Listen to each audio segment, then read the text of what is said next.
Hey, folks. How's everyone doing tonight? Yeah, it's been a few weeks. Who do we got here? Who is in my audience at the moment? We got Prag. Prag's always there. She's doing the good work. Prag's awesome. Like, we don't even ask her to do any of this kind of stuff. She just goes from stream to stream, doing promotions and encouraging people to subscribe and watch and everything. So that's great. Thank you so much, Prag. Justin, nice to see you, man. We spoke a couple nights ago. Justin, I have a workmate that looks just like Justin, like straight doppelganger. I showed uh, the doppelganger Justin's thumbnail for one of his streams, and he laughed pretty hard. Uh, Unfortunately, Justin, I haven't talked to that workmate yet. I haven't had a chance to get permission to share his photo back to you. But take my word for it, you guys look like your brothers. Yeah, so who else we got here? Casey Hendricks. Hi, y'all. Yeah. Hey, Casey. It's great to see you. James, welcome. James was kind enough on my last stream, night 4, which was like 2 months ago now. He noticed I wasn't streaming, so he reached out to make sure I was okay. And yeah, I'm fine. I'll explain why there was a little bit of a hiatus from there till now. I think we skipped about 60 days to the day. From the last stream to this one. So that's like, about 8.5-ish weeks. Yeah, good to have you here, Justin. Sam D. Coffee. No school tomorrow. Can't wait. That's no school tomorrow. I'm assuming you're in the US, Thursday? You playing hooky? Do I have to call your principal? Or is it college? If it's college, you're off the hook. You can it's your money. I mean, like, you pay for the college class, you don't go. That's like paying for a hotel room and not staying in it for a night. So yeah. I played hooky from school a bit, especially my senior year. Funny tangent. So back in Las Vegas, I graduated in the year 2000 from high school. So back in Las Vegas, back in those days, there was a yearly tech convention called Comdex. And it was like the tech convention of the 90s. I think they died off like mid 2000. But anyway, Comdex was always two things about Comdex. One is they only had an 18 and over policy. And as a high school student, technically I wasn't allowed to go, but you just get a badge and you just go in and act like you belong. And they don't check your IDs or anything. They just make sure you have a badge. So anyway, so I would, once a year during high school, I would skip a day of school and go to Comdex. And anyway, my senior year of high school, um, it was Comdex day. My brother came over. My older brother came over. He's like 10 years older than me. He had a pickup truck at the time, picked me up from my house, and we were going to go to Comdex. I realized though that I accidentally brought my badge to school the previous day, and I accidentally left my badge at school. So that means I couldn't get into the Comdex event unless I went onto the campus. This is like a 3,000 person high school. They have hall monitors, security, staff. So either I had to not go to Comdex, or I had to get onto the campus and get off the campus to get my badge without anybody noticing me. Anyway, long story short, I decided to try it. So I had my brother in his pickup truck drive me to school. We found a discreet spot near the building that he could stop, get out of the car. I went to the classroom that the badge was in. It was a computer class, and my teacher knew I was skipping school that day. So he was really confused when he saw me, and I was basically like, just ignore my presence. I'm just going to get my badge and leave. He's like, okay, no problem. On my way out, I was around the corner from getting into my brother's pickup truck when the hall monitor got me. I managed to talk myself out of it. I managed to tell the hall monitor that I forgot what I told her. I was one of the school technicians for computers. It was like one of my periods. Anyway, for one of my classes during the day. So anyway, I basically told her like I'm just off to do computer repair or whatever. She let me go. Once she turned her back, I whipped around that corner. And I didn't even get into the pickup truck cab. I hopped into the bed and laid flat. I just smacked the window, and my brother got the idea, and we sped off, and we enjoyed Comdex. So that was a fun little adventure there. That one day, almost got caught by a hall monitor, and almost had my day ruined. So yeah. Anyway, that was a needless tangent, but that's what happened. Yeah, I hit 6K subs. I hit it, just a couple days ago, and I'm already like I think I'm already 40 subs beyond that. Not even really trying. I've just been hosting on the line and making a few, like, social media posts and such, and other than that, nothing else really going on. But yeah, I think it's just, I think once you kinda hit these milestones, I think maybe the YouTube algorithm gives you, like, a little boost and gets you, like, a few more subs. Like, for instance, uh on the line hit like 100K subs only a couple months ago, I think. Yeah, only a couple months ago, 2 or 3 months ago, and now they're like at 115.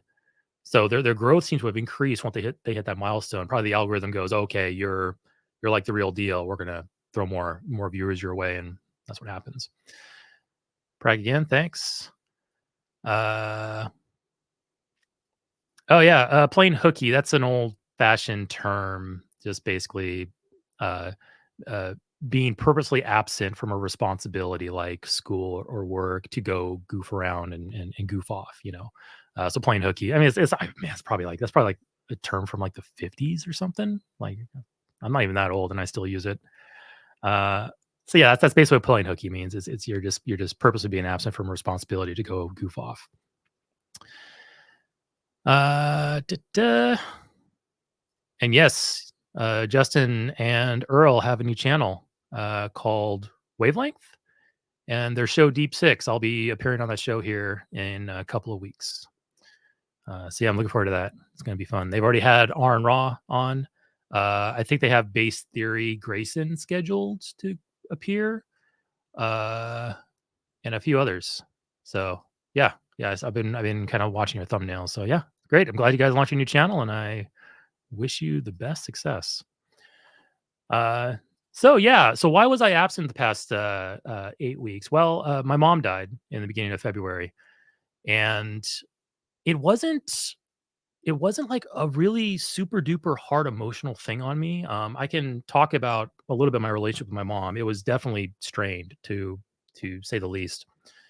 Uh, she had basically lost her mind about 10 years ago. She was a monstrous alcoholic nearly my entire life until finally she just drank too much one day, fell and hit her head and bled into her brain and got brain damage basically. That was about 15 years ago when that happened now. Um, so anyway, at that point, it really felt to me like my mom had actually died that day because she was already a problem to begin with. But now with the brain damage, she was in a state where she was mobile. She was still very much an alcoholic. She would seek alcohol. She would lie about it. She would steal money for it, but she couldn't be reasoned with. Like her kind of like higher functions were kind of impaired. She couldn't remember things long term. She couldn't be reasoned with. You would say very basic sentences to her, and she just wouldn't understand. But she was still autonomous enough that she actually would get into a lot of trouble. Um, so anyway, that was a very difficult, 10, 15, or about 10 years after that. No, I take that back. About 5 years after that, she got put into a home about 10 years ago, and due to the toxicity of her alcoholism, due to the toxicity of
Okay, I think I'm back. All right, give me a thumbs up in the chat if I am back. That was dumb. Yeah, the whole machine just crashed. All my lights went off, like my keyboard and my mouse, and just it was frozen for a few moments, and then it just completely did a hard reset. So that's crazy. Okay, well that's okay. We're back. Hopefully it doesn't happen again. I just reformatted my computer about a month and a half ago, and stuff like this shouldn't happen after a fresh reinstall of like literally everything on the computer. Anyway, thanks for the patience. I appreciate it. Anyway, where was I? So anyway, my mother, monstrous alcoholic, brain damaged. She was emotionally abusive to me and my three brothers, each in a different way, and I won't get into the details of it. Um, Basically, well, one detail, like she basically treated me especially. She treated me like an adult. Like she treated like 6-year-old Eric as a uh as another mature adult that she can discuss family problems with. So like 6-year-old me was stressing out about the family debt. 6-year-old me was stressing out about whether my mom should divorce my dad or not. Stuff that at the time I didn't know was inappropriate, but now there's psychological and professional medical terms for this kind of stuff. One of them being it's a term called covert incest. It's a non-sexual incest where you treat a child as if they're an adult and you just dump adult problems onto that child, adult conversations, stuff that is way above and beyond anything a child should have to process at that time, and it can be very damaging.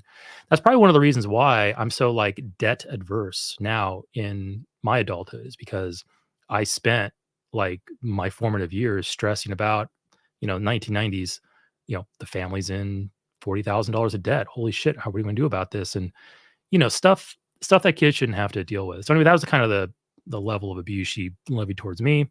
Towards my other brothers, it was all different other issues, and just general kind of narcissism and everything. Anyway, long story short, I don't want to keep on dumping on you guys like this. Um, she was the relationship was over at one point about 10 years ago. And so anyway, about 10 years ago, she got put into a home, and then as the power of attorney holder and as also as the executor of her will and executor of her estate and such, I had to deal with like lots of paperwork and stuff. Anyway, finally last month, she finally passed away. So anyway, so for the last like 6 months, or 6 weeks, I've been just dealing with all of the legal stuff, and the life stuff like cremation and divvying up the estate and all that kind of stuff. So anyway, it's finally all done and behind me, and we can finally get back to what I want to do, which is this, and also play with my dogs and play video games and work on my house and just live my life, because that's what I've been doing ever since she got put into that home, and that's what I keep on doing afterwards. So anyway, that's the explanation as to why I wasn't here. I want to talk a little bit about the recent news with the Jehovah's Witnesses, which I mentioned a couple times. Yeah, hey, thanks, Bragg. That's a great resource right there. Secular therapy, because we all have physical health. We all need to take care of our physical health, and we all have mental health. Whether you know it or not, whether you think you're mentally healthy or not, you should still take care of yourself. So yeah, absolutely. That's a great resource. I'm loading up. I got to reload up Ultramon and get my teleprompter working again, or else I won't be able to look at you while I talk. Actually, there we go. Now it's working. Yeah, so thanks, Bragg. Thanks for posting that there. Eddie, welcome, man. Nice to see you. Yeah, so the recent change with Jehovah's Witnesses, this has been pretty crazy. So just a month or so ago, Jehovah's Witnesses lost basically their religious charity status in Norway, and it's mostly from the fact that they have rampant child sex abuse within their ranks, and victims of that abuse tend to be further punished by the church leadership if the abuse victims don't follow their set remediation, their set response plan, which is basically have the victim confront their alleged abuser in a private room with elder men present, which is disgusting.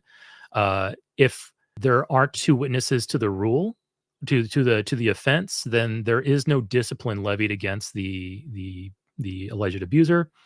Um, if the abused does not find it within their heart to forgive and forget and move on, or worse yet, speak out against the Christian congregation of Jehovah's Witnesses or the organization, then that individual will essentially be disfellowshipped. They'll essentially be shunned because they aren't playing by the rules.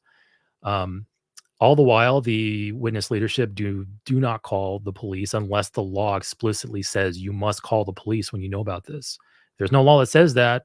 The elders won't call the police. They won't do anything to further protect the abuse victim from further abuse. They won't protect any future potential abuse victims, like just general kids in the public, just other kids in the congregation. There's no like protections put into place.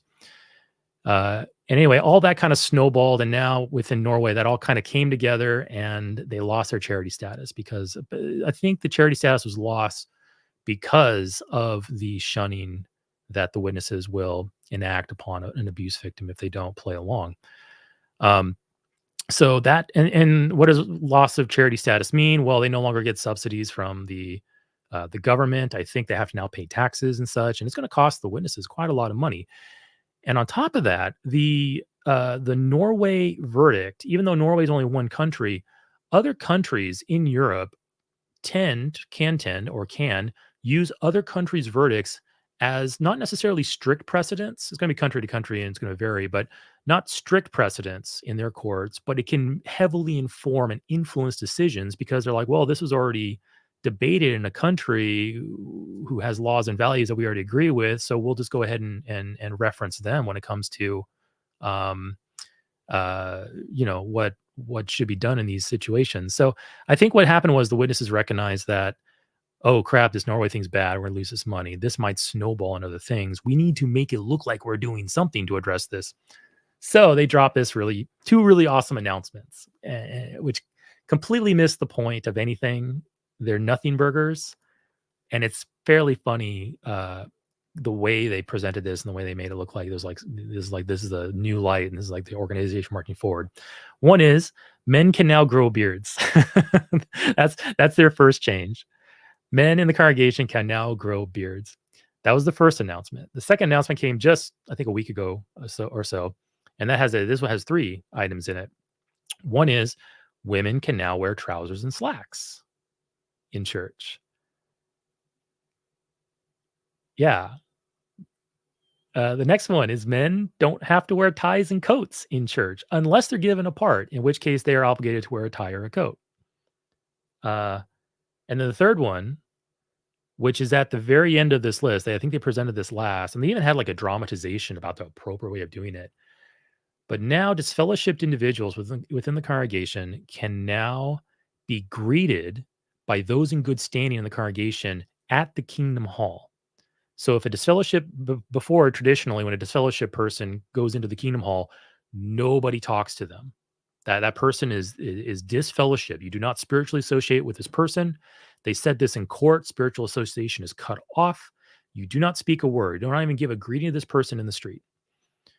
They also, on the side, encourage families to also cut off normal familial associations, like just a simple phone call and to say, hi, nope, can't. You're disfellowship, can't talk to you. So anyway, they had a whole dramatization about how now it's appropriate for the upstanding rank and file at the Kingdom Hall to see a disfellowship person enter for the meeting, and you walk over and you say, hi, nice to see you. And then you awkwardly stop at that point, and then you part. That's the change. And it feels like the witnesses, which on record, from the words of the mouth of Tony Morris, one of the recently outed governing body members, so I don't know how much weight this carries internally with him anymore, but he said that governments will not force us to change our Bible inspired, our Bible centric views and rules because God comes first. God's command trumps all of man's commands. We will not be intimidated by governments. We will not be forced to change no matter the consequences. So he made those comments. They outed him, and now they're slowly changing things, which is a really funny development. But anyway, so I think that last bit right there might be some feeble effort in order to, in the next trial, when they bring up the shunning issue, they can say, we did a reform. We can now say hi to them in the congregation. Although with a little bit of, digging, a little bit of inquiry, it doesn't go any further than that. There is no real association there. Somebody just says hi to you, and then that's it. No real how you doing? How are the kids? What's your thoughts on this issue? How about that news? How about the weather? None of that. You just say hi, and that's it. And that's now supposed to be something to counter the shunning disassociation precedent that has been used against them now in court quite effectively. It's going to cost them a lot of money now. So anyway, that's recent changes in the JWs. I'm really curious about the next one to come down the road will be. It's probably going to be something else, like a nothing burger, something else that is not going to affect anything, but gives the appearance that changes are being made. Kind of maybe encourages the rank and file witnesses because, I mean, they're probably hearing about the news about Norway. They probably know more of the details about why it's happening. They need to pick me up. The elders are like, we need our pets are discouraged. We should give them a treat. And, oh, hey, don't worry about wearing coats anymore. No problem. Women, you can wear slacks. Men, you can grow beards. And fine, we can say hi to fellowship people so we don't lose more money. That's how I interpret it. So anyway, yeah, quite the joke. And I'm looking forward to the next announcement they drop, the next nothing burger they bring to the table and expect you to, oh yeah, good, yeah, God's really leading the organization. Good job. Yeah. So anyway, that's the news. Anyway, let's get into our topic of discussion tonight. Let's see your banners. I wanted to show you guys the thumbnail again. I worked very hard creating the mid-journey prompt to make this image. Stream epistemology. Is this a person? That's an embryo, or I'm sorry, that's a zygote with eyes. I told Discord, I was like, hey, make me an embryo, but give it the dark Brandon eyes. If you guys are familiar with the dark Brandon meme, give it dark Brandon eyes. And I got some pretty evil looking embryos. Pretty horrific stuff. Anyway, I told it finally, just give me a single celled organism with eyes. And that's what I got. So anyway, the question is tonight, is that a person? Because recently my wife listens to Vox podcasts. Yeah, that's me, Maya. That's absolutely me. It's my very first picture ever. It was a very, very tiny camera. Don't ask me how they got it in there. But yeah, that was me. No, so hey Nitty, good to see you, man. Man, Nitty's been on fire lately with his streams. I watched his stream this morning, and he was talking about Trump's new USA Bible and how it's idolatry, and I agree with every word. I think a Christian who buys into that is not a deep thinker, perhaps even stupid. Might be stupid. Might be some stupid Christians out there. That might be a possibility. So yeah, thanks, Nitty. Anyway, so my wife was listening to a Vox podcast from February 25th, and the podcast was titled "The Politics of IVF: Intro Veto Fertilization." And in this podcast, and this is in response to the recent Alabama Supreme Court ruling, basically stating that frozen embryos are people, they're persons, they have personhood, and therefore they have all the rights of a person. Which, and on top of that, there was also numerous references to God in the official Supreme Court ruling, references which one of the justices said, I agree with this wholeheartedly, which is, oof, man, that's scary. A Supreme Court of a state stating that God's word should be precedence for law. I wonder how that judge would feel if instead of God, I'm sorry, I wonder how your rank and file Christian who agrees with this ruling and thinks that this is a good thing, I wonder what these individuals would feel like if instead of God, it said Allah. Just do a Control R, replace God with Allah, and just poof, you're done. How would they feel about that? Maybe a little uncomfortable. maybe a little incensed, a little offended.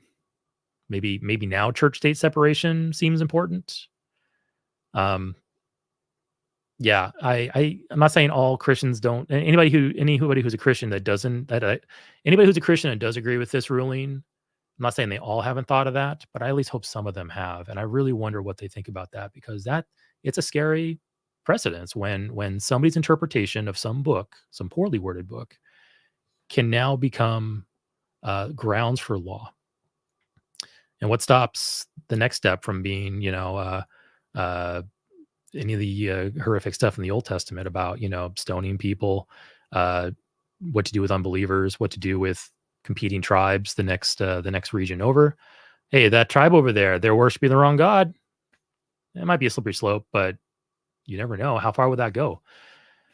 Yeah, so it's scary stuff. Anyway, so the Vox podcast was talking about this article, and they brought in a guy named Andrew Walker.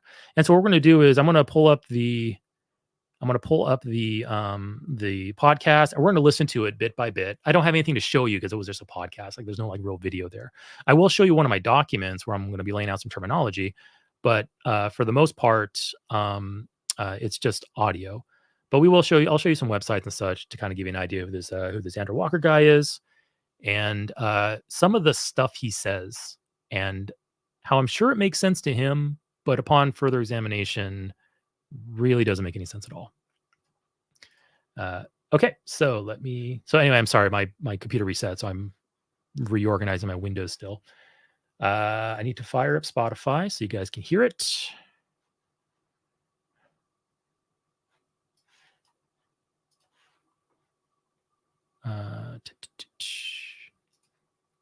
And yeah, Sam, that's basically the crux of the issue there.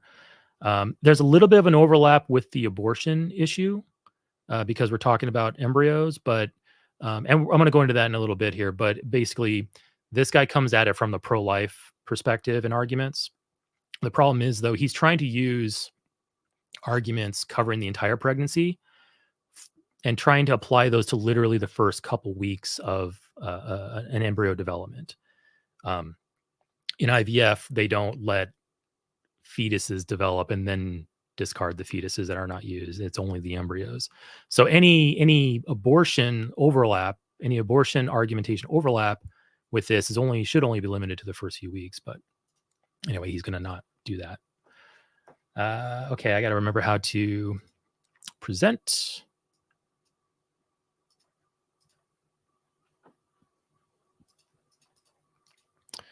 All right, I'm going to present Spotify.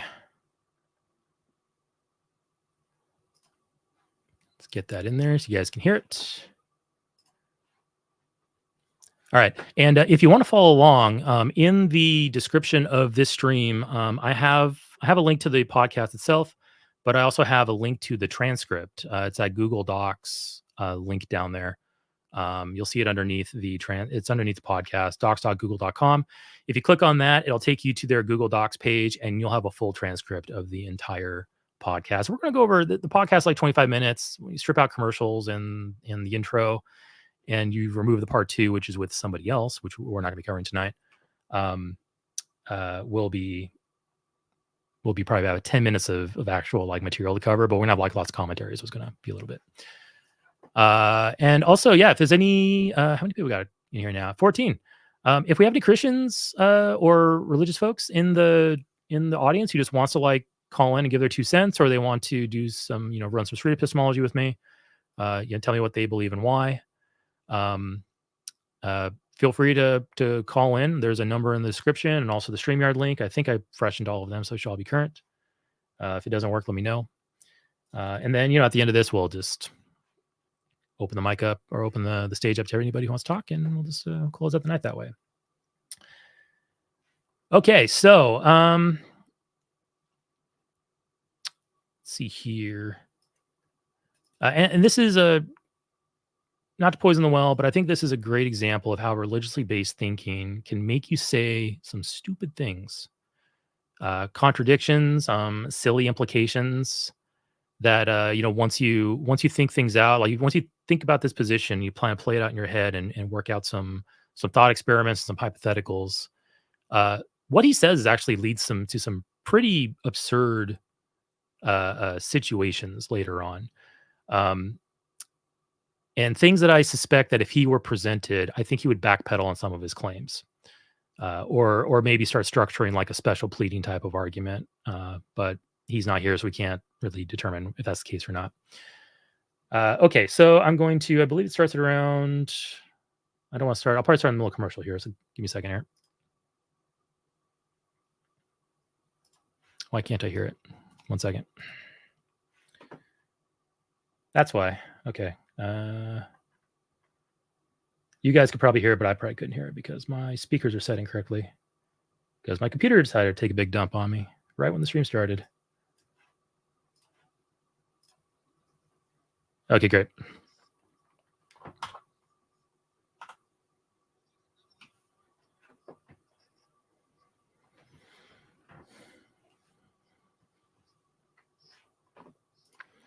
So this individual, this host's name is Sean Rameswaram. He's I think he's a musician, and he's also the host of this Vox podcast. He's a great host. He has some very good questions, and later on, he holds his interviewee's feet to the fire. So you don't hear it? Did you not hear anything? All right, hold on. I had this all set up, really, I promise. How does that? No audio. Okay. Give me a second. You can hear me though, right? Yeah, you can hear me. Yeah, you should be able to hear me. The sound of silence. You are a genius, good sir. You are a genius. Why didn't I think of that? All right. Nitty is one smart and handsome guy, I must say. All right. All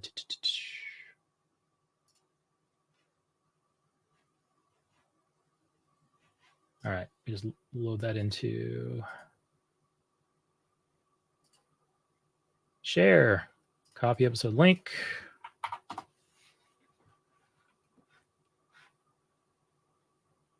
No, I don't want to open Spotify because Spotify don't work. All right. Let's remove that screen, add in my new screen. I know this is very thrilling. Thank you for bearing with me.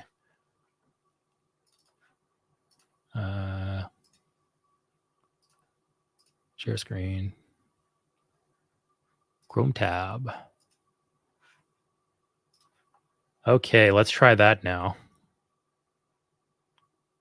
Do my shortcuts still work? Can I still? Okay, well, I have to use the buttons now. Okay.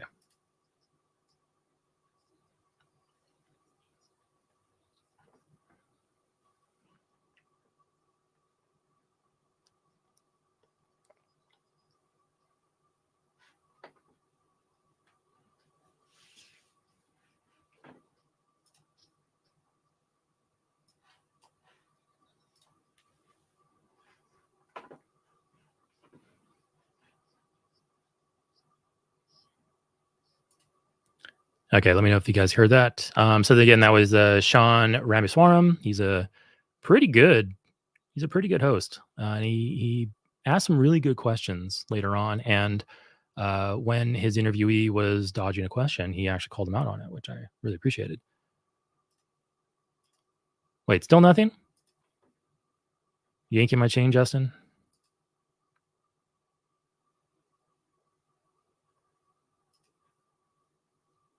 Oh, because I'm dumb. Sorry. Okay, let's try it one more time. One more time.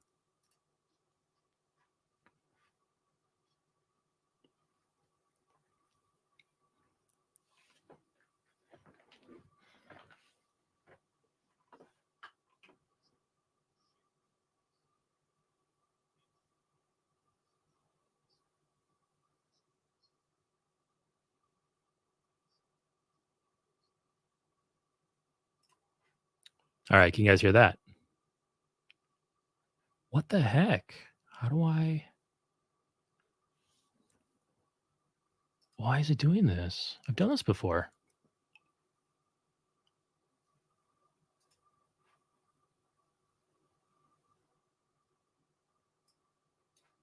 Okay, give me a moment here. Recording, layouts, guests. Guest must authenticate, virtual background, recording hotkeys. Do you have to hit the toggle to share audio? Mute screen audio. This should work. I've done this before.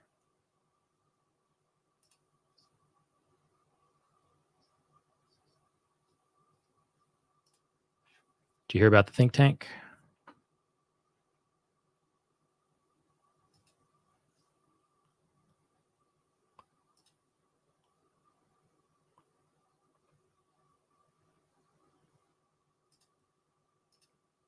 Give me a second here. Working on it. Mute screen audio, blah.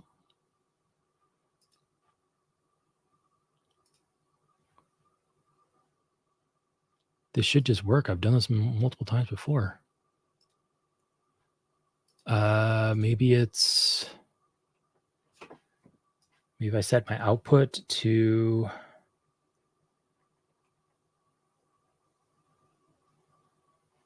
no, none of that would do it.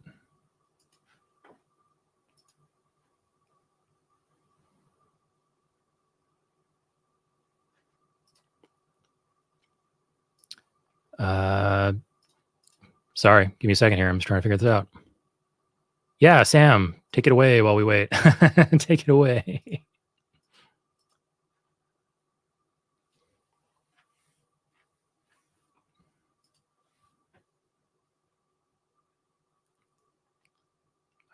Default virtual background recording. Sharing, share video.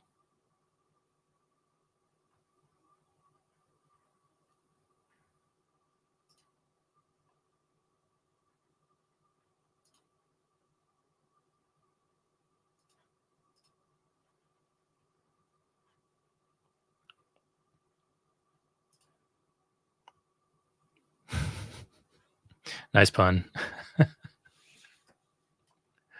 Tequila. That's terrible. See, now I feel bad. I feel twice as bad now because now I can't get my stuff to work, and also that was kind of a bad joke, and I'm not laughing at it. Mute screen audio.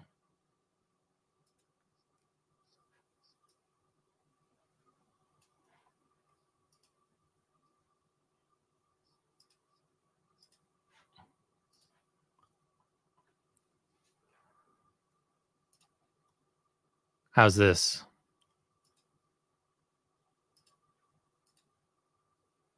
Working at all?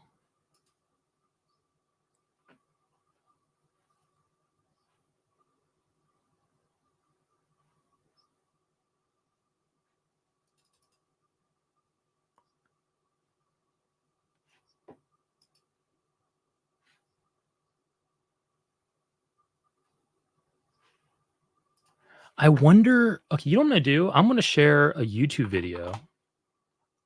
I wonder if you can hear the YouTube video, because I wonder if StreamYard doesn't allow me to stream something off of Spotify because that's usually like music and audio.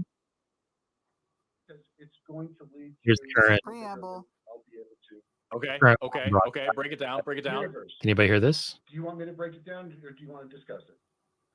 You Yeah, go, have skip the All skip proof. All right. several steps. Yeah. Probably can hear it, I let think. me know if you guys have questions.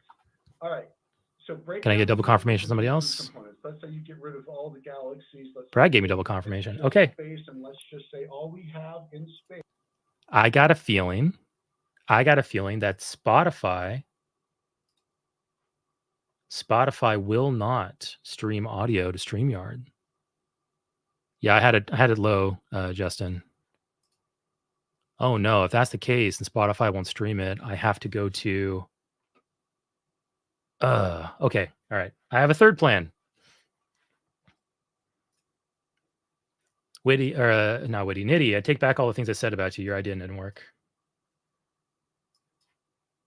I'm sorry. That's just how it works. Plan C.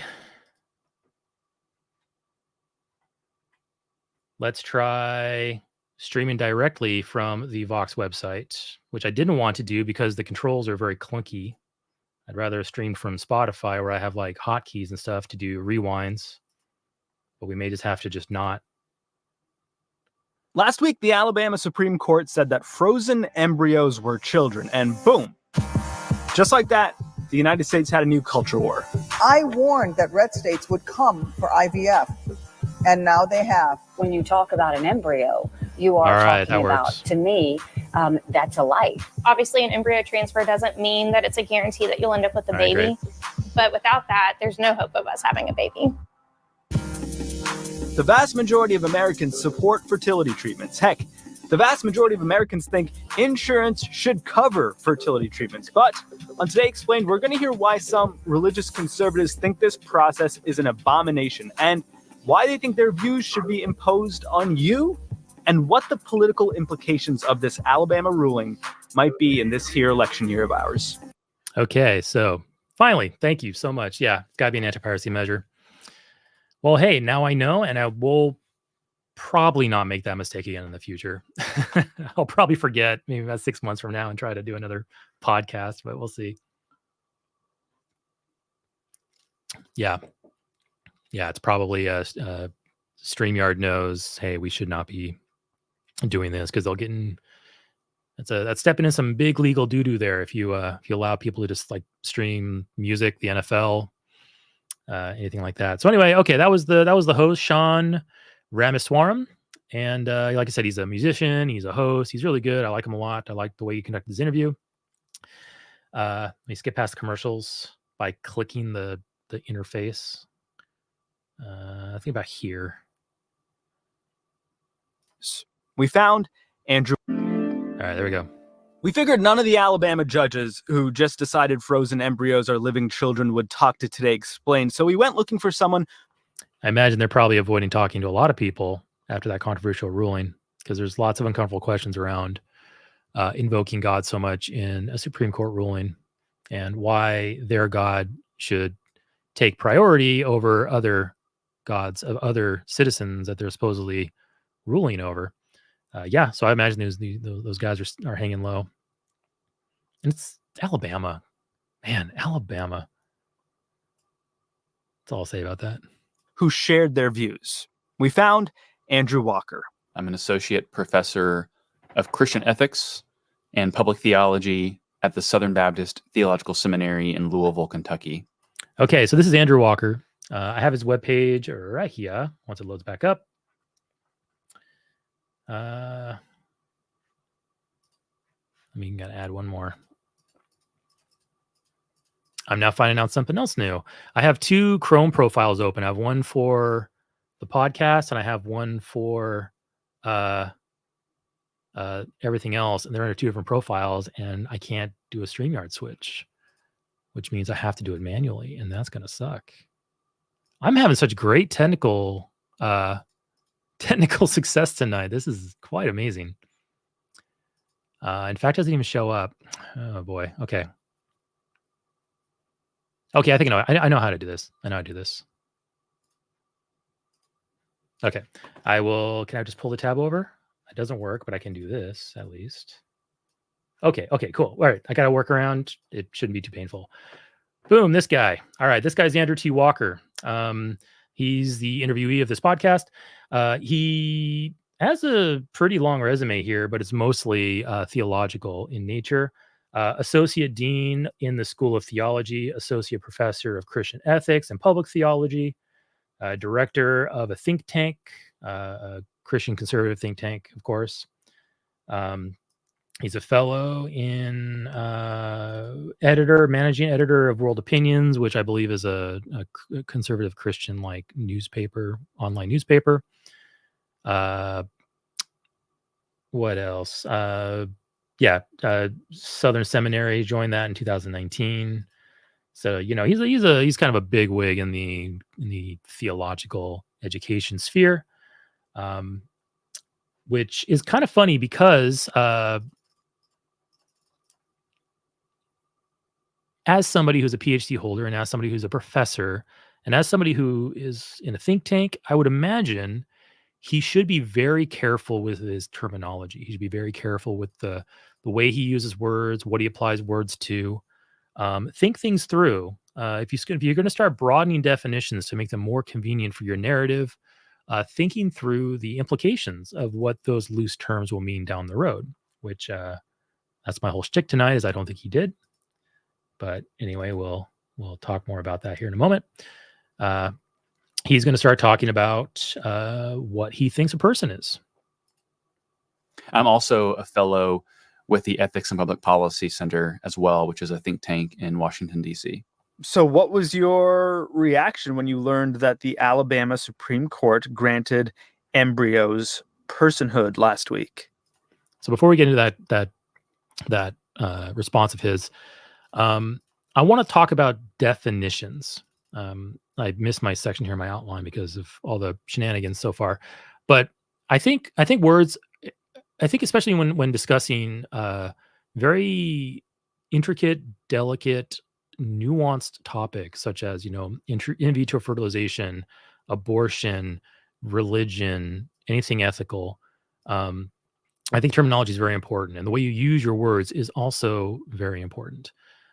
So what I'm going to try to rip through these because we've already wasted a lot of time with like technical stuff, but what is a person? So like he's going to use a few words. He's going to use person, personhood, human, being, and human being, as well as the terms child, and there was another one. And he uses these very, very, very loosely. So let's just kind of walk through these. And I have these all, actually, I'm not going to walk you through the website by website because we lost so much time. What I am going to do is I'm going to show you the page.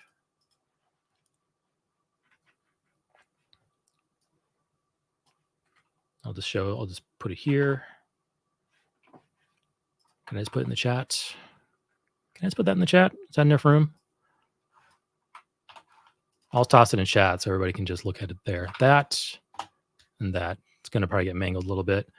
Anyway, I got definitions that I'm going to be operating under here for person, personhood, human, being, and child. And these are definitions that I have very good reasons for using, which we can go into. We might have to if I am going to be making any sense here. But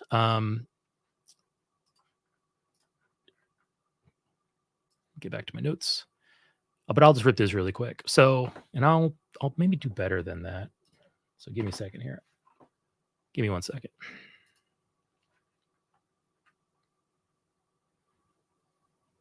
Hope you guys are in this for the long haul because we're going to be here for a little bit. That's okay because it's a Wednesday night. It's end of the day. We should hopefully be nice and happy about it. All right, so here's the first definition. So one is person. A person is just a being regarded as an individual. So within dictionary definitions, there's different uses for the word person, obviously. In fact, the dictionary definition here that I was looking at, I'm using pretty much just that top definition there. A being regarded as an individual. We can talk more about what an individual is, what a being is. In fact, we are going to be talking about what a being is here fairly soon. But I noticed down here in Christian theology, a person is actually used to describe God. Each of the three modes of God's being, the Father, the Son, the Holy Spirit, who together constitute the Trinity. In fact, Christians use that terminology quite a bit. The personhood of God, the three persons of God. And keep that in mind as Andrew here uses the term person when he's referring to put that right there, when he's referring to a person. Imagine how this terminology would apply to a God, because is not God an individual? Isn't God a person? Doesn't he have personhood? Does God have a will and a mind and an agenda? All the things that we typically assign to a person. So anyway, that's the first one. I think the label applies to God. Some people might say, "Oh, wait, hold on, you're broadening the definition." But I think just keeping the definition broad for person is probably just a good thing. And then personhood is very, very simple. The status of being a person. So essentially, the status of being a person is personhood. So basically, personhood does not apply to the subject in question if that subject is not a person. Not a person, no personhood. Person, personhood. Very, very straightforward. And he wants to agree with the Supreme Court ruling that a zygote or an embryo is a person and has personhood. And as a result of having personhood, they have rights. So we're going to kind of take that and we're going to take it to some interesting scenarios to see how well such a position would hold up. Okay, the next one will be human. What it is to be human. That's a definition I like, but I mean, there's multiple definitions of humans, but I like the fact that since we're talking about, and he will be talking about genetics and DNA and biology, that we should stick with the biological term, and that is a human is of or belonging to the genus Homo. So, for instance, I'm a human because I have DNA that belongs to the genus Homo, and everyone listening here who has an opposable thumb is typing on a keyboard, assuming none of us are members of the great apes, like other members of the great apes. We are all also humans. And here's the thing, though. So under this definition, I'm a human, but also my toenail clippings are human because they have human DNA inside of them. My shed, like when I scratch my arm, the skin cells that my arm are shedding right now, you can't see, but they're there. Those are also human. Those all have human DNA inside of them. And even the cells that I'm shedding right now, they're alive. I'm detaching them from my body, and they're destined to die because they're now cut off from their nutrient source. But those are human. They have human DNA inside of them. They're alive. They're human. So those are the definitions that I like to use. Here's the next one: a being. So if you said, "Well, wait, hold on, Eric, those skin cells aren't human because they're not. They're not. There's no person in there." Well, that's where the being comes in. So we're going to make a distinction between human, a being, and a human being. So, so a being is a real or imaginary living creature entity. So we can just think of anything that is a living creature entity, especially an intelligent one. And these definitions, I didn't modify these. I pulled these directly out of the dictionary. Not that the dictionary is an authority, but it defines common usage. So, a being is a real or imaginary living creature entity, especially an intelligent one. So, while I'm shedding skin cells when I scratch my arm, those skin cells are human. They contain human DNA, but they are not human beings because there's no intelligence, as far as we know. I've heard Christians and other people try to argue that if it's alive and has DNA, it's intelligent, to no avail. But anyway, that's why my skin cells are human, but my skin cells are not human beings. Same thing with my arm. If I lop my arm off and my arm's on the ground, it's human DNA, but not a human being because there's no intelligence there. And that's kind of where the key difference comes in. I think that's where the main disconnect between my definitions and his definitions will be, because he wants, I look at it this way. He wants to use the term being as like a lowercase b being. Namely, he wants to use kind of the more broad definition of being, as in just pretty much any entity. In fact, I'll pull open the definition here just to show you that, show you what I was meaning there. I gotta probably, this will work. Share this tab instead. Okay, so at the most broad sense, being means existence, but that under that definition, literally anything can be a being. My half-empty Kirin Ichiban beer can be a being. It exists. This is in the world. It's a being in the world. But obviously that definition is useless because it's way too broad. Because now why even use it if it refers to literally everything that exists? The nature essence of a person, we don't care about that. But here's my definition down here. It's a real imaginary living creature entity, especially an intelligent one. So let's actually define these two. Let's actually reword these two a little bit. This number one on existence, an object that exists, let's call that lowercase b being. And then down here is a subset of lowercase b being, and we'll call this uppercase b being. And this is beings that possess intelligence.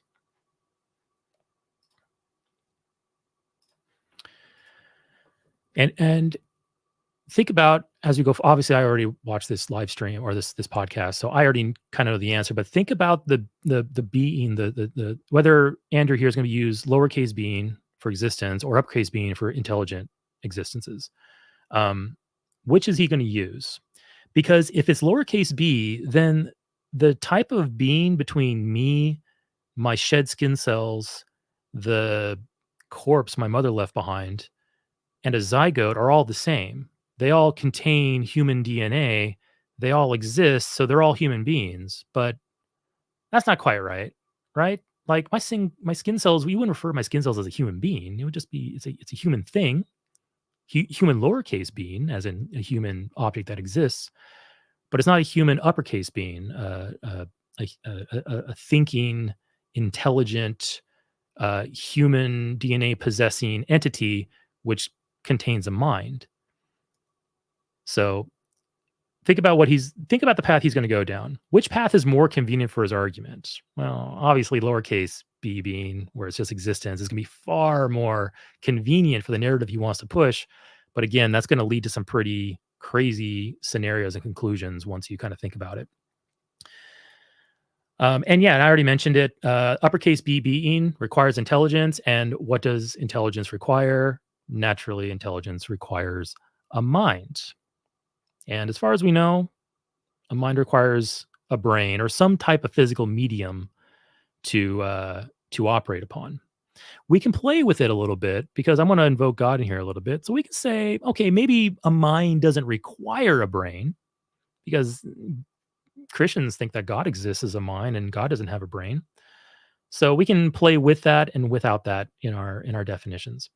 But anyway, but here's the thing though. Okay. So if Andrew wants to use lowercase b being for his argument, then he needs to apply that to God as well. And that doesn't necessarily entail that God has a mind. God can be just an unthinking thing. God can not possess the qualities and attributes that he necessarily thinks are there. And Christians don't refer to their God as just a thing. He's God. He's the person of God. He's the greatest of persons.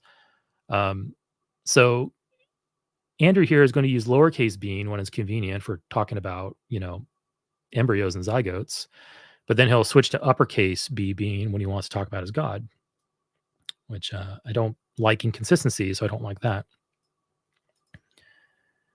Okay, and then the final definition. And I was starting to run out of time at this point. I had to get the show going, so once we get about halfway through the podcast, I think my ideas are going to get less and less baked. And here's the thing too. These are like my initial thoughts on this after maybe a day or two of study. If this goes well, I think I want to take this material for this episode. I want to actually make an actual pre-made video content for my channel, and it'll be fully baked ideas after feedback and everything. So I might make some blatant mistakes here. You might say, Eric, you're crazy. If I am, tell me in the live stream or tell me in my comments. Anyway, the last one is child. He's going to invoke child later on in the conversation. I see a child as a young human being below some arbitrary age. And notice, I should have probably put capital B being in there. That was my mistake. A young human, uppercase being, below some arbitrary age. Being as in it requires intelligence. All right, cool. Those are my definitions. So that's out of the way. We can kind of rock and roll in with the stream. So let's see what Andrew has to say. We'll start picking apart what he thinks. I was stunned, but it was also a very welcomed reaction to the court case because, in my view, the opinion had a degree of moral honesty to it and was carrying forth pro-life principles. So this is really confusing to me. What does it mean to be morally honest? He said that, and I quote, the opinion had a degree of moral honesty to it. What does that mean? How does something have a degree of moral honesty? And on the flip side, if something has a degree of moral honesty, doesn't that also mean that it has a degree or more degrees of moral dishonesty attached to it? What do these terms mean? I'm not sure what. He doesn't elaborate. And here's another thing too. Two things I want to mention before we move forward. The definitions I use, I'm not thrusting on him. I'm not saying he should use these definitions. Those are the definitions I use. I'm going to compare it to the definitions he's using that I can only infer because he doesn't actually, define anything. And maybe he did. Maybe he was much more thorough in his explanation, and Vox had to cut it all out in order to fit this into 10 minutes. So I don't know the case there. But if I was betting money, I would say that he did not do any of that. I think this is just kind of just off the cuff, him talking. But anyway, like I said, as a professor and as a PhD holder, I expect more out of him. Anyway, so back to the degrees of honesty. So it has a degree of honesty. And the only thing I think of is that as a Christian, he probably subscribes to an objective morality. He probably thinks that, God says what's right and wrong, and that's what makes the morality objective, even though it's coming from God's mind, which would make it subjective, but let's not worry about that. Minor nitpicky details. So he's basically getting at that, hey, the court aligned itself with God's objective morality, and that's good. The alignment's in alignment with my God's idea of what's good, and that's good. Setting aside the fact that how you know what those things are, how do you know your God is actually the real God? How would you feel if it was Allah's morality and a Muslim was saying, this is good because it has a degree of moral honesty because it aligns with my God's objective morality? How would he feel about that? So anyway, really, really odd terminology there. I don't know what he means by it. I don't know if it's too important, but not a good start to the interview because what the hell does that mean? Let's keep on going. That many in the pro-life kind of advocacy community have been making for decades at this point. And so he's basically saying that, hey, my objective, assuming it's objective morality is referring to, and I'm willing to bet money it is, the pro-life advocacy movement aligns with that. It aligns with that objective morality that God has dictated. So he's showing his hand a little bit here. He's showing that he is now invoking pro-life advocacy, anti-abortion advocacy, life and birth at any cost, which is the general thrust of that whole moral position. And he's going to bring in the same arguments that the pro-lifers use when they rail against abortion. But though a lot of those arguments don't apply to intravitreal fertilization, as I described earlier, because intravitreal fertilization only deals with the zygotes and early stage embryos. No fetuses here, no fetuses, no fetuses involved at all.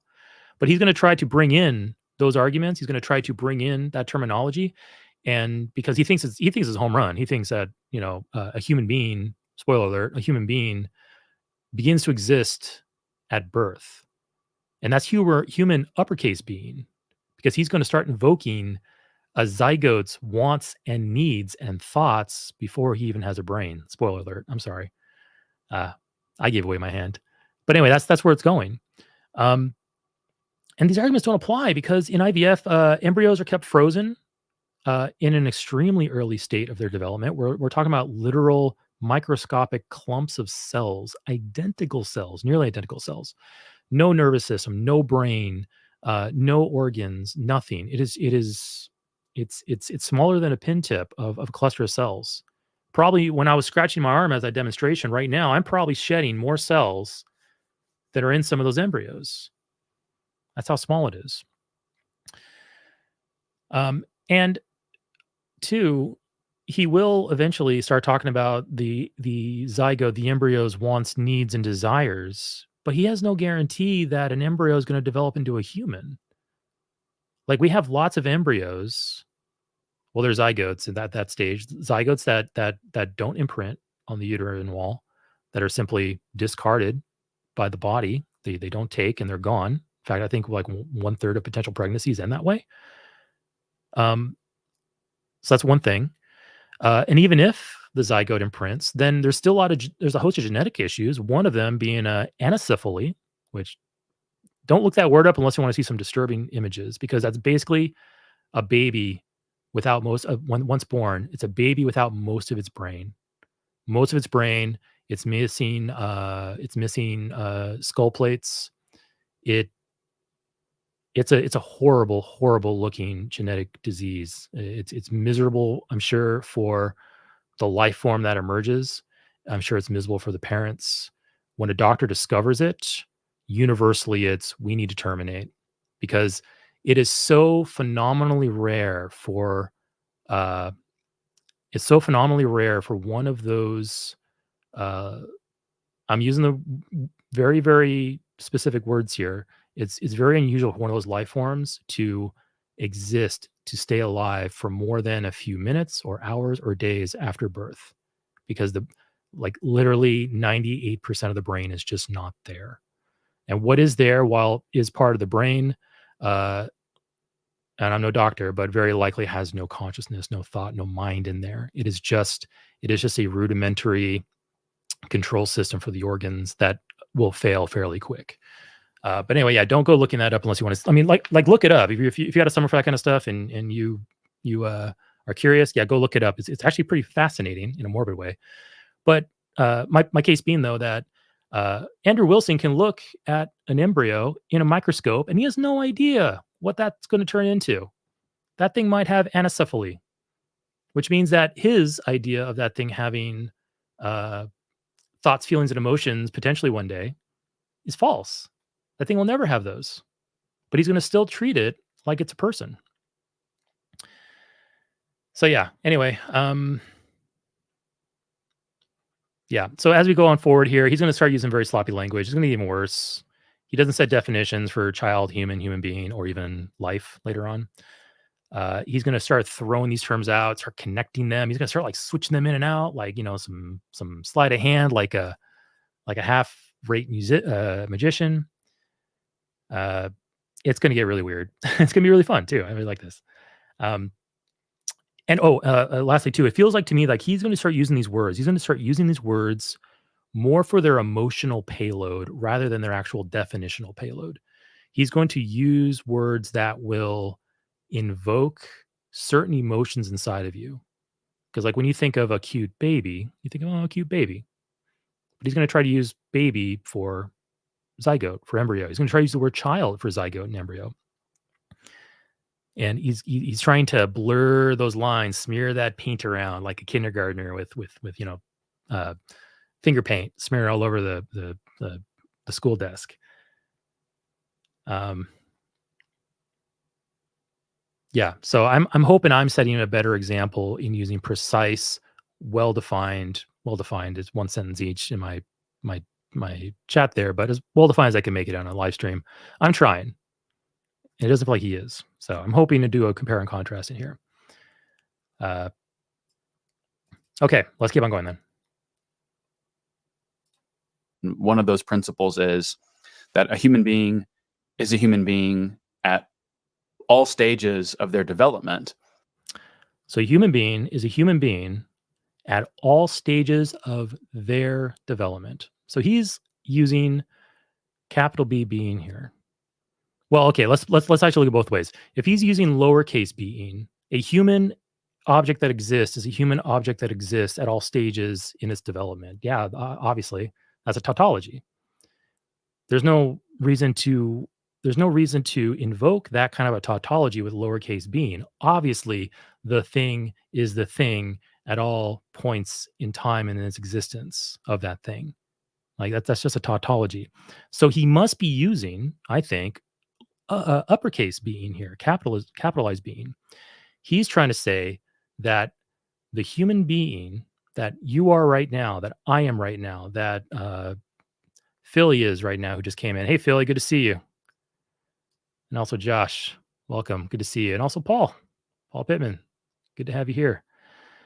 He's trying to use the sense of the term human being that currently refers to us, thinking, rational agents with a mind that also have human DNA, and trying to equate that with the zygote, the single-celled form of a human, and also the subsequent embryo, the multi-celled clump of human DNA. He's trying to equate that with what we have, what we are now, and that's where it's going to get kind of sloppy. Jefferson Spatchcock, welcome. So great to have you here. You stream early and you're here late. I respect that. I respect someone who doesn't care about sleep, because I'm the same way. I got some weird sleep schedule sometimes, especially right now. I think right now every day I'm sleeping about two-hour batches, like 3 times a day. It's pretty weird. It's getting kind of weird. Anyway, great to have you, Jefferson. So anyway, I think he's here attempting to use that human uppercase being to equate a zygote and embryo with what you are and what I am right now at this point in life. And there's a big difference, as I pointed out earlier. We have brains. We have a mind.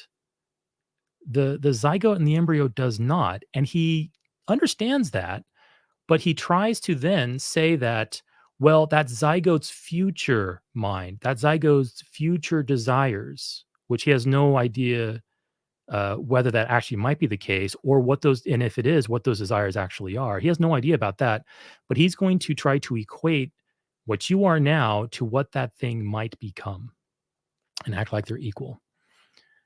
And also, the term here, human being is a human being at all stages of their development. Well, isn't the development from a single cell is development? Isn't the reverse true as well? After death, and as the body decomposes down to nothing, like what my mom is basically doing right now, is that part of the human development? Is my mom's corpse a human being? Uppercase B? According to my definition, no, because there's no mind there anymore. According to him, it would be yes, because he's saying that an embryo has uppercase being status. We have uppercase being status. That would probably also mean that a corpse has uppercase being status, right? Is that true? What kind of problems would that open up?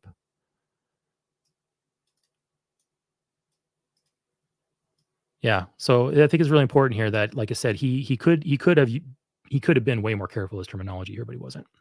Let's keep on going. And whether the child is inside the womb or the child is outside the womb, the child is still a child. The child is still a human being. Again, he's kind of reiterating it here again. He just said that whether the child is inside the womb or outside the womb. So now he's using child as kind of an analog for human being as well, because he's about to make that direct equation. Whether it's inside the womb or outside the womb, the child is still the child, and the child is still a human being. But if he means uppercase B for being, again, like I said, we have the issue when it comes to whether there's a mind presence or not. But again, he's trying to just equate this objective moral decree from his God across the board.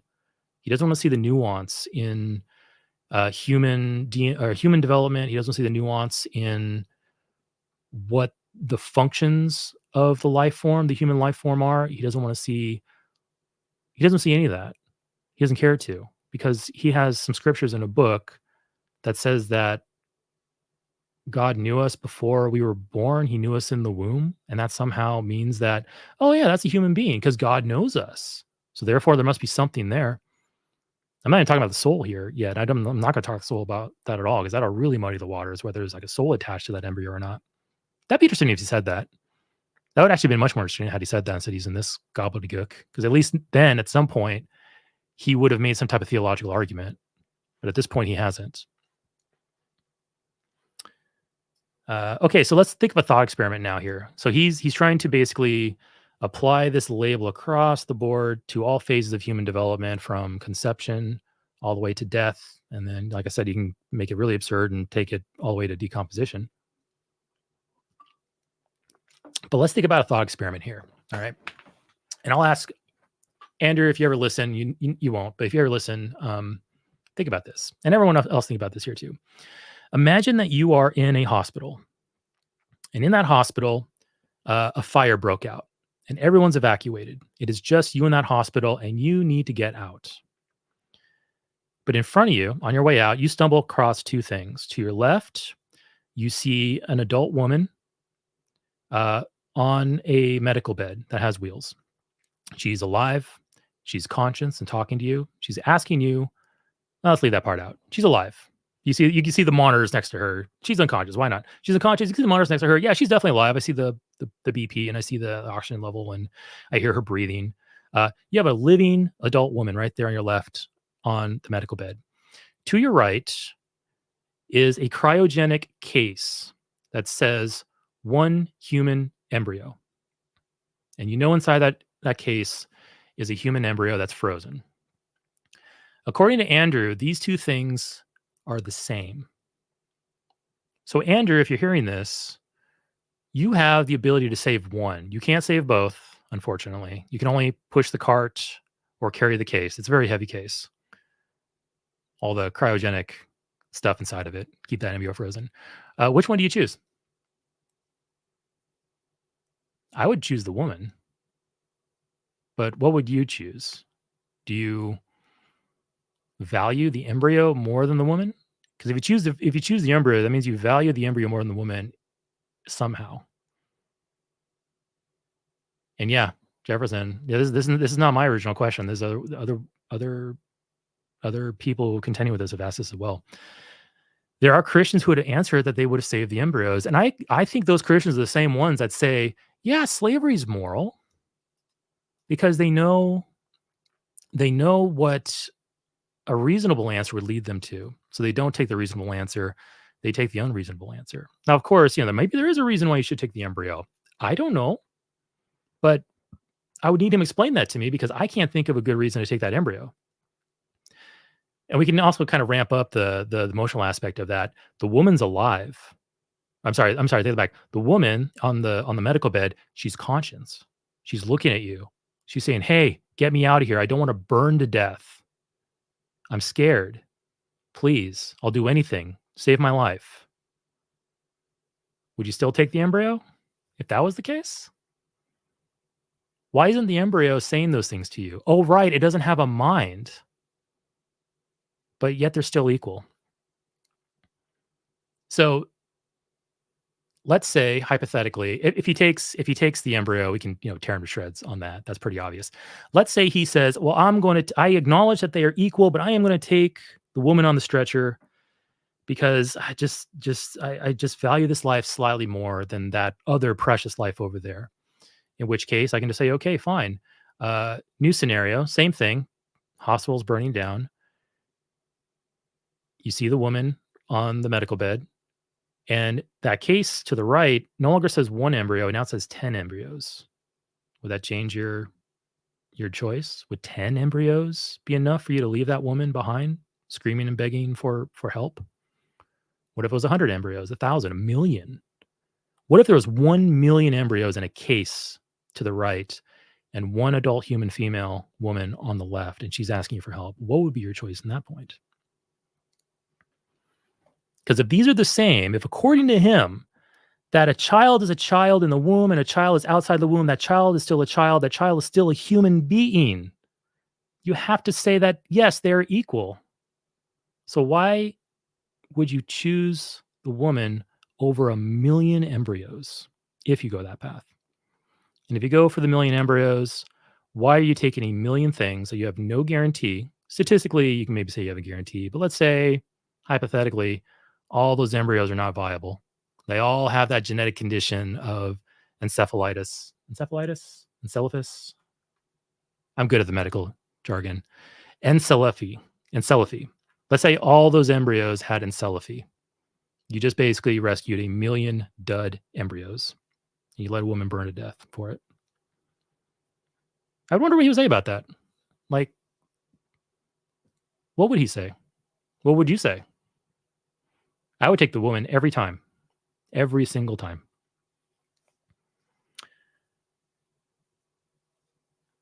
Okay. Find my place. All right. Let's keep going.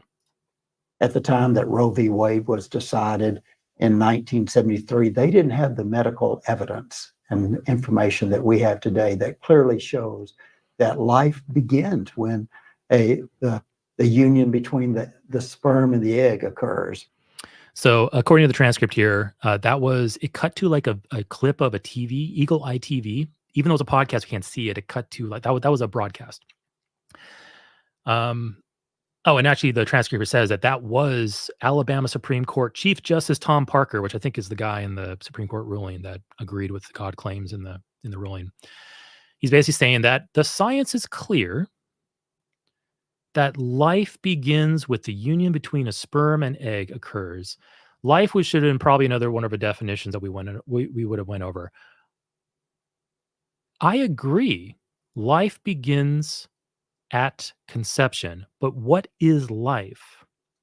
There's another thing we can look at. We can look at lowercase life, biological functions, self-sustainment, replication, eventual decay and death. That can be lowercase life. And then we can have uppercase life, which is life. I'm life. I'm alive. Like that can be known as uppercase life. So what's the judge using here? In what sense is he using the term life? Because if he's using lowercase life and he's saying, yep, when an egg and sperm come together, that's a biological mechanism and it is operating, it's alive. All lowercase life and alive. Yeah, I agree with that. I got to. It's biology. That thing's alive. But if he's saying that it is uppercase life, which that's exactly what the ruling is, so I guess I got to go with that's what the judge is thinking and also what Andrew here is thinking. They're talking about uppercase life. They're saying that once those two cells become one cell, and it is still that single cell, no brain, no nervous system, no mind, no thoughts, no opinions, no desires, no fears, nothing. That is somehow equivalent to what I am right now, what you are right now. And if that's the case, we got to go back to our burning hospital scenario and ask the question, what would you save? Because if you reworked, if you really do think that they're equal, if you reworked that hospital hypothetical, you have the woman on the stretcher to your left, and on the right, you have two adults on the same stretcher or on the same medical bed. So you have one adult human versus two adult humans. Which one would you pick? You can pick one or the other, or you can pick neither if you're a monster. But I know at that point I would have to probably go with just numbers, right? Because they're all adults, they're all equal people. I have no idea about their histories, their whether they're psychopaths or whether they're monsters or whether they're literally Hitler. I have no idea. It's all things being equal. I have three people in front of me, one person on my left, two on my right. I'm going to go and rescue the ones do the most good. My utilitarian side of my brain will kick in, and I'll rescue the two people over the one. Same thing goes for one person or 10 people over one or 100 people over one or 1,000,000 people over one. I'll pick the numbers when all things are being equal. So if we're going to be talking about these fertilized zygotes, single cells as uppercase life, then this judge and Andrew in the hospital situation would be compelled, if they are true to their convictions and their morals and their values, they would be compelled to pick up that embryos and let that woman burn to death. Yeah, Philly, that's how you kill some brain cells. That's how you kill some of those human beings up in your brain if you use their terminology. I'm drinking right now. This is my first beer of the night, Kirin Ichiban. I'm killing some brain cells too. Does that make me a murderer? If those are human beings? Was me scratching my arm earlier? Was I murdering just thousands of human beings right there? I don't know. Let's ask the judge. All right, let's keep going.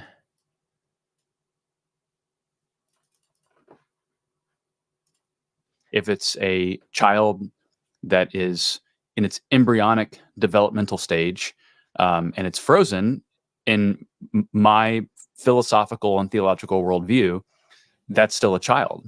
Again, now we're using the term child again. He's saying that's still a child. He's saying that's the same as the 6-year-old boy that I played fetch with yesterday. That's the same as the little girl who enjoyed her birthday party yesterday.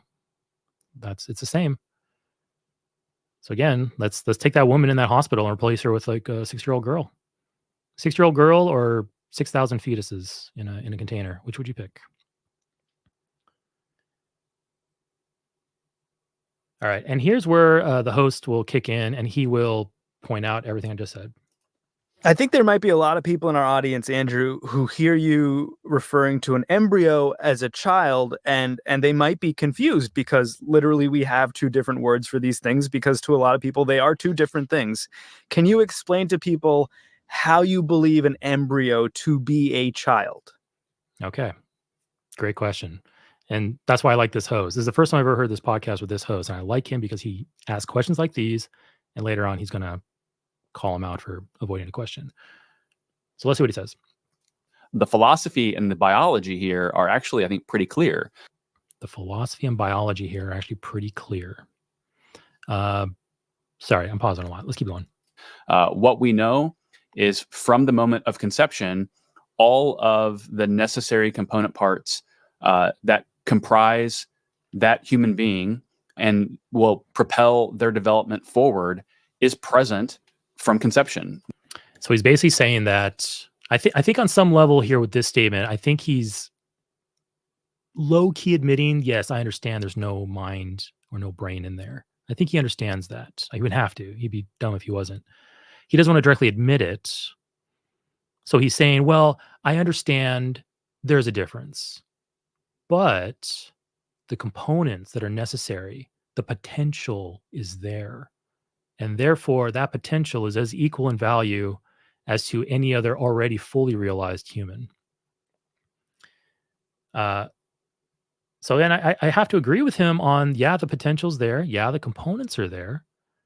I agree that, yeah, if properly nourished and kept warm and in the appropriate environment, that embryo will propel, using his words, propel forward and develop. But here's the thing, though, I mentioned earlier, there's no guarantee of that. There's no guarantee that that embryo will develop into something that's viable. It may have that brain condition. It may just be a dud. It may be just this stillborn lump of mass and tissue and blood and just a horror show. Like, he has no idea what any one embryo will do in the future, but he acts like he does. And he acts like he acts like that he can ignore that in favor of treating adults equally. And that doesn't really compute, at least for me. But I got some notes here. Let me try to crawl through these. So it makes me think a little bit deeper about both of those words, human and being, which I talked about earlier. What makes something human? I talked about that. That was genetics. What makes something a being? Uppercase being is, the mind. Lowercase being is just simply existence. So if I lop off my arm, yeah, that's a human being, lowercase b. But it's not an uppercase being, human being, because there's no mind in there. Me lopping off my arm does not give that arm personhood, does not give it equal rights as to me, because that arm doesn't think. That arm has no mind. But the problem is, though, he wants, under his terminology, under his reasoning, that arm is a person. That arm has personhood. It fits all of his criteria. We don't give arms rights, severed arms rights.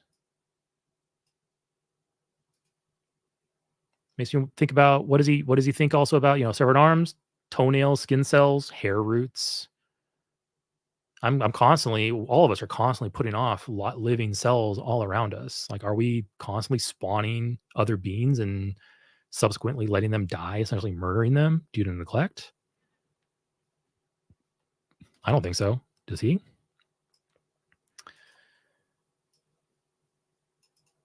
Let's actually, okay, cool. This is a scenario that I thought up, which I think I thought up. I've been known to hear things years ago.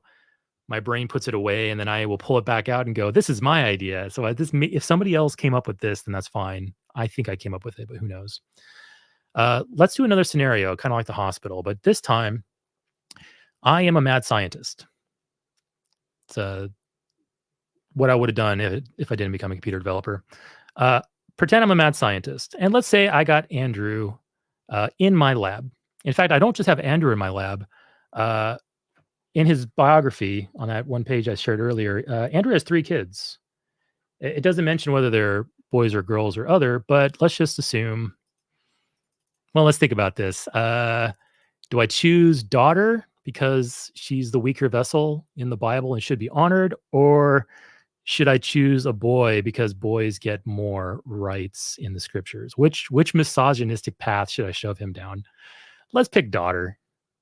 I have Andrew in my lab and I have his daughter in my lab. Let's say let's really punch the heart. Let's say she's 6 years old, just had her birthday. She got a nice dolly. She was really happy. But now, being a mad scientist, I now have her and him in my lab. Through the magic of my mad scientist machinery, I remove his daughter's brain and I put it into a jar. And I hook up electrodes and stuff to it. I hook up a computer to it, life support, all that. That brain is in that jar. It's alive. You have a microphone. You can talk to it. There's a speaker and a computer monitor that puts output. That brain's alive and can interact with it. And the brainless body now, I also hook up to life support. I keep that heart bumping. I keep the oxygen, the blood oxygenated. That body is living. So which one of those is the uppercase being? So your 3 choices are neither of them. Well, actually, no, you have 4 choices. Both of them are. The brain is a being and the body is a being, uppercase. You can choose the brain as the being and not the body. You can choose the body as the being, but not the brain, or you can choose neither. So if you choose both, then did I just spawn a new being out of his 6-year-old daughter? I have a brain being and a body being. But that doesn't make sense, because under my definition, at least, uppercase being requires a mind, and the mind's in the brain. We know this. We know this for a fact. And you can even demonstrate it right there. You can say, hey, Andrew, talk to your daughter, speaking to the microphone. And, Andrew can say, how are you doing, daughter? And the daughter could probably say, I don't know, it's dark. I don't know. Let's not get too dark with it. But if he leans over to the body and says, how are you doing, daughter? He's not going to get anything back. Nothing. It's alive. It's human, has human DNA. It's a being, as in lowercase being, but it is not a human in an uppercase being sense. There's no mind in there. So now let's take it up a notch. I then pull out a gun and I say, Andrew, you choose what I shoot. Do I shoot the body, or do I shoot the brain? What would be Andrew's answer to that? Well, I know my answer if I was in his position. I'd say, shoot the body. I want to keep my daughter's brain functional and alive because that's where my daughter is.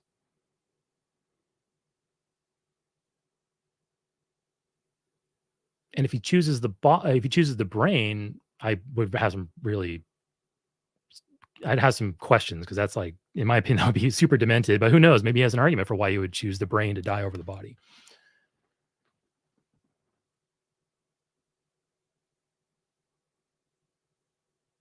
Yeah, so similar to the hospital situation, but I wonder how he would feel. And then, we can also modify it a little bit too. This is where it starts getting half-baked because my notes are starting to run out. We can also talk about, let's say you have an embryo there and the brain. You have the brain on one side and the embryo on the other. Which do I shoot? Yeah, shoot the embryo. The brain's more fully realized. The brain has an actual mind in there. The brain has all the things that we attribute to being a person, to personhood. So yeah, I'd be curious what Andrew's responses to these things would be, because if it was me, if I was in his position, shoot that body, save that brain. But if that's the situation, shoot that body, save the brain, then that means he values something with a mind over something that doesn't have a mind, which means he should value living, breathing, talking humans over living, not breathing, not talking, not mindful humans, otherwise known as zygotes and embryos.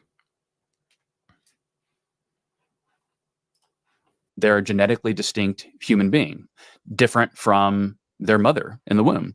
Now, so this is kind of a big distraction here. We'll keep on going. Obviously, there is size differentiation between a zygote and an 18-month-old toddler, but size differentiation is utterly irrelevant to the philosophical principle about what this substance is at the level of their nature. And at the level of their nature, they haven't changed. Their personhood hasn't changed. All that's changed is the developmental state of that same person. So again, so he really gets really weird with that last paragraph. I almost want to rewind and have us listen to it again because it was such. I have the transcript here and it's hard to parse, but I'll just read it back. He says they are the zygote. They are, and again, he's assigning personhood automatically by using the word they. He should say it if he wants to make a case. Call it it first, and then give me the argumentation as to why we should call it a they. But whatever. They are a genetically distinct human being, different from their mother in the womb. So what does genetic difference have to do with it? If genetic difference has something to do with it, then identical twins are the same person because they're identical in their genetics.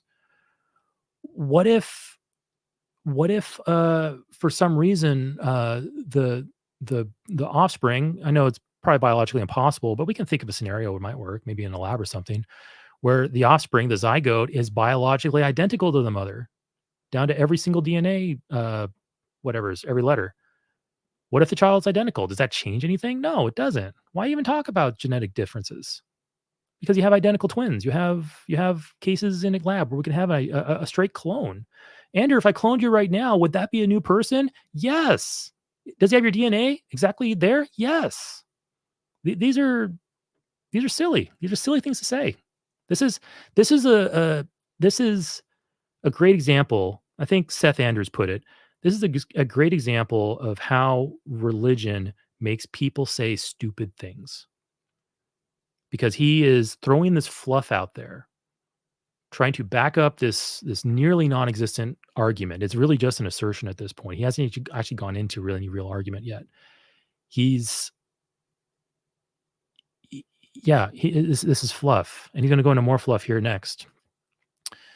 Philly asks, Eric, did you hear back from babies with being born with fishy gills? Really? No lie. Wow, that'd be interesting to see. I don't know if I'd be sitting to show everybody, but yeah, I mean, we share DNA. Like all it takes is for a mishap to activate some old DNA in us, and we do weird things. Like we have tails, horns. Not really horns, but I think the horns are just a calcium thingy. Yeah, that'd be interesting to see. Hey, Earl. Good to see you, Earl. I think Justin was here earlier. I'm not sure if Justin left or not, but yeah, looking forward to hopping onto Wavelength with you guys here in the next couple of weeks. I think actually my April's pretty packed. I have you on the calendar. I don't exactly remember when. My April is going to be awesome, by the way. So I'm doing a live stream with Earl and Justin on their new channel. I'm doing a collab with Apologia. I'm super fucking excited about. That's going to be in the near future. We're recording in April, and then he'll edit and release at his convenience. So I'm going to be animated on Apologia's channel. It's a dream come true. I've been a fan of his for like 5 years. And I'm also going down to Austin, Texas for the eclipse, and none other than Matt Dillahunty and Arden Hart invited me to use one of their guest rooms. So my April is going to be fucking amazing. My life got so much better when I left religion. I can meet some really awesome people, go check out the eclipse, could talk about stupid things people say about embryos. It's great. Yeah, right there, Earl. That's their new channel, Ride the Wavelength. You can go subscribe right now, and then come back here immediately because I want your review still. But yeah, go subscribe to Earl's channel. And Earl, I should maybe have you and Justin on my channel here soon. I want to maybe like extend out these live streams into. We have open mic once I'm done here.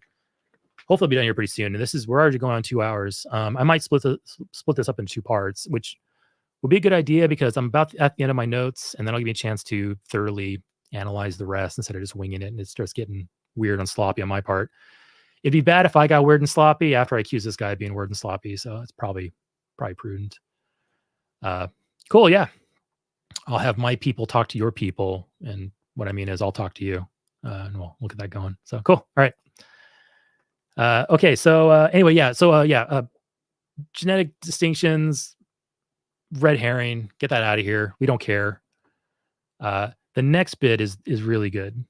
So he says verbatim, now, obviously, there's a size difference between the zygote and an 18-month-old toddler. There's a size differentiation between a zygote and an 18-month-old toddler. Who the hell brought up a size difference? Because he then says that, but that's utterly irrelevant to the philosophical principle about, and then yada, yada, what we'll go into. But he brings up something irrelevant, then points out it's irrelevant. And I don't know a single person who advocates for IVF. I don't know a single person who advocates for abortion based on the argument of size. This feels like he's grasping for straws, anything to make it look like his position is backed up by something. This is a PhD holder, by the way. He's an associate professor. Anyway, then he gets into like gobbledygook here. So I'll go through this next sentence very carefully because it gets kind of odd. All right. The size differentiation is utterly irrelevant to the philosophical principle about what this substance is at the level of their nature. And at the level of their nature, they haven't changed. Their personhood hasn't changed. So his assertion that a person hasn't changed. And that's changed in the and all that's changed is the developmental state of that same person. So he's gobbledygooking philosophical principles about the substance at the level of their nature. And at the level of their nature, they haven't changed. That personhood hasn't changed. All that's changed is the developmental state of that same person. That's the thing, though. Like I guess maybe a really good way to put it is I am linking value to brain and mind function. That's how I value a life form. That's why I will step on. I will step on a centipede in my house and not step on a human child to kill it. That's why I will gladly slaughter millions of bacteria with a Clorox bleach wipe on my counter and not kill a single human being. Because I recognize the difference between these two things. One has a mind, one doesn't. The mind is what gives something its value when it comes to personhood. The mind is required for personhood, is what I'm getting at.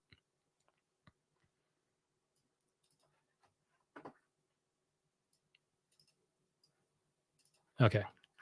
And this is about the end of where I've done my notes. Let's listen to the next part. Can I get to get into the politics of it here? Yeah, actually, the very next question is about politics of federal law. So this is a perfect place to cut it. We'll talk more about his actual political positions because they talk about Mike Pence because Mike Pence and his wife, they went through IVF to get an offspring.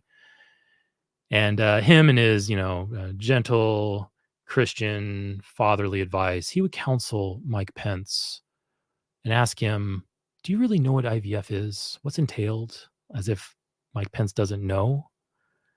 But yeah, that's all for next week. So, hey, that's it for there. Awesome. That was 2 hours. That's about where I wanted to go. I don't think anybody's called in. Oh, shit.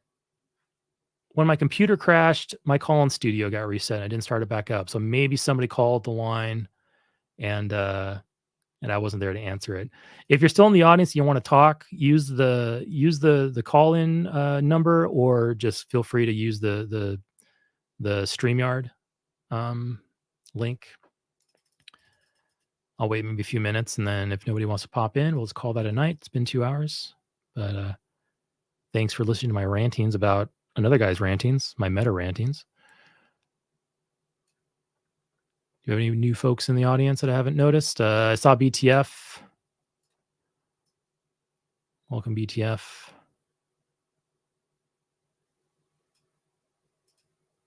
That's a good question. Is it ethical or moral to freeze a child? See, the thing is, I think he says later on that it is immoral. Is it immoral to freeze a child? And I think he says it does, because you're denying, when I say child, is it immoral to freeze a zygote or an embryo? He says it is, because you are denying its wants and its desires and its will, even though it has no mind yet. So he's basically saying you're denying the potential wants and desires and will of that embryo, even though he can't guarantee us that embryo will develop into a brain which contains a mind that has all those things, because it could just be a dud. But he wants to treat it like it's not a dud because his God tells him so. BTF says, I've never understood the significance of Yahweh knowing you in the womb. He knows all, including when a baby is starving. Yeah.